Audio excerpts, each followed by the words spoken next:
Welcome back to class. Students of Standard 9 in the English Literature class, Chapter 9, An Astrologer's Day. Today we are going to see part 3 of the video. In the previous ones we had seen who an astrologer is, something about his appearance and where he sat and what equipments he carried. Let us now continue with An Astrologer's Day, Part 3. People were attracted to him as bees are attracted to cosmos or dahlia stalks. You might have seen bees. They go from flower to flower searching for nectar, isn't it? So like that, people came to him from all over and they were trying to gather around him because they were very serious to know about their future. He sat under the boughs of a spreading tamarind tree. What is a bough? It's a branch. So a tamarind tree is huge and it has got boughs all over, which flanked a path running down the town hall park. So under that tree he sat. It was a remarkable place, a wonderful place.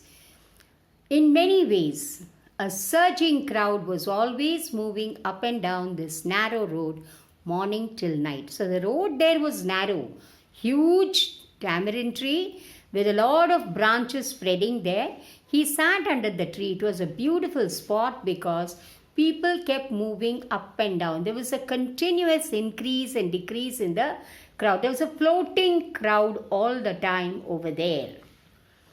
So that was a very beautiful place. A variety of trades and occupations was represented all along its way. Why was it good also? Because there were not only there was not just one person sitting there, but people of different occupations and trades, like medicine sellers, sellers of stolen hardware and junk, magicians, and above all, an auctioneer of cheap cloth. Now, who is an auctioneer? Who do you think is an auctioneer? A person who conducts auctions. What is an auction? A public sale in which goods and property are sold to the highest bidder. I'll give you an example.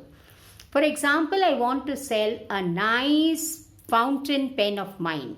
Very costly one it is. But I've decided I'm going to give it to someone. I want to sell it. So looking at the shine of the pen, and the way I'm holding it, one person may start off at 10 rupees. Next one may say 20. Third may say 30, 40. Finally, I may find a person who goes right up to 300. Then I start saying 300 once, 300 twice, and before I say 300 thrice, if somebody quoted 350, he takes the pen and I get the 350 rupees. Did you all understand? This is auction. So there was an auctioneer of cheap cloth. What was he doing? He was trying to sell out his cloth this way. He created enough din. Din means noise. All day to attract the whole town. Next to him, in vociferousness. Vociferousness is loudness of voice. Came a vendor of fried groundnut. Vendor, a seller of fried groundnut. He was selling fried groundnut. And what did he give? What name did he give to his ware? Ware means item. He gave it a fancy name every day. One day he called it Bombay ice cream. Imagine calling groundnuts Bombay ice cream. Next day, Delhi almond. And on the third day, he called it Raja's delicacy. So when each day the same product, he was selling it in different ways with different fancied names. People used to just crowd around him to buy it.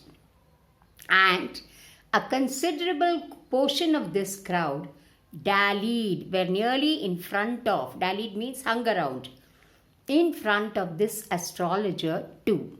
Did you all understand, children?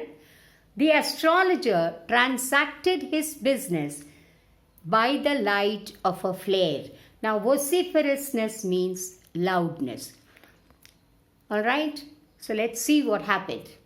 The astrologer transacted his business by the light of a flare which crackled and smoked up above the groundnut heap nearby.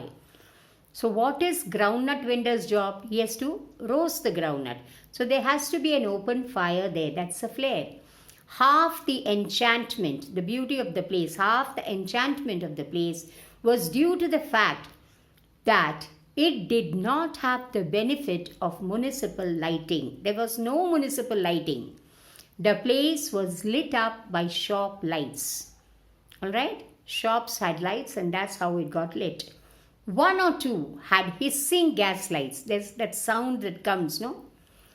Some had naked flares, fires, struck on poles. They had to keep it on the poles. And some were lit up by old cycle lamps. And one or two, like the astrologers, managed without light of their own. So they lived in the light of others. It was a bewildering crisscross of light rays and moving shadows. So there was no uniform lighting there.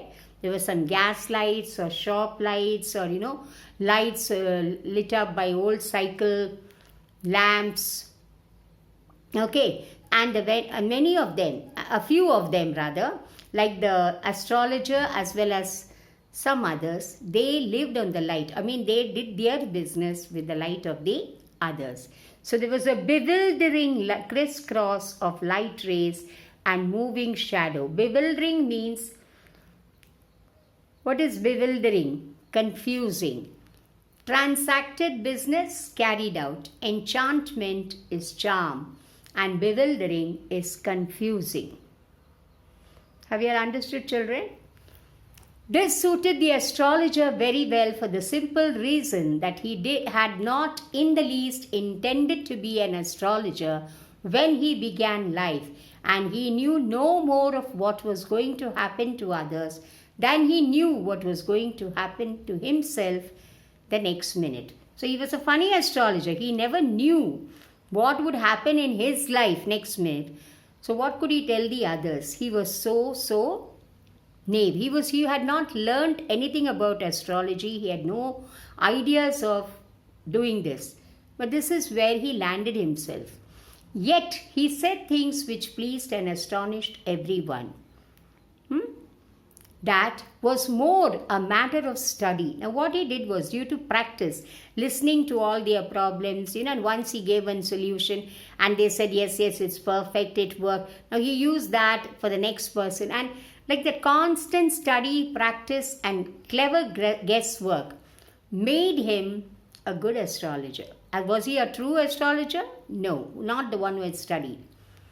All the same, it was much an honest man's labor as any other, and he deserved the wages he carried home at the end of the day.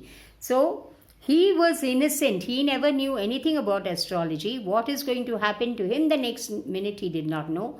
But he was talking about the others and he was telling them all those things. Alright? And one more thing was, but he was very shrewd, he was very crafty. He was able to study and practice, because of which he could take the wages that he got every day and take it as honest labor. So story so far is, there was an astrologer who was punctual in his work. He came to his usual place under a tamarind tree that flanked a path in the town hall park. He spread out his equipment to begin his day. A crowded place representing medicine sellers, stolen hardware, auctioneer, groundnut vendor, etc. There was no municipal lighting. Gas lights were used. The astrologer was as much a stranger to stars as his customers, but his hard work justified his wages. Have you all understood so much, children? Good. So we move on now to summarize what we did. The scene of the place, description of the astrologer, his appearance, the place, the people who met him, some facts about the astrologer, other activities in that place. Then we move on to the question section. Answer the following in your notebooks.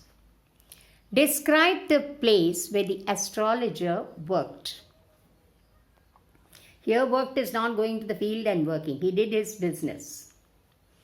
What were the different names given by the net vendor for his business, I've written, for his product?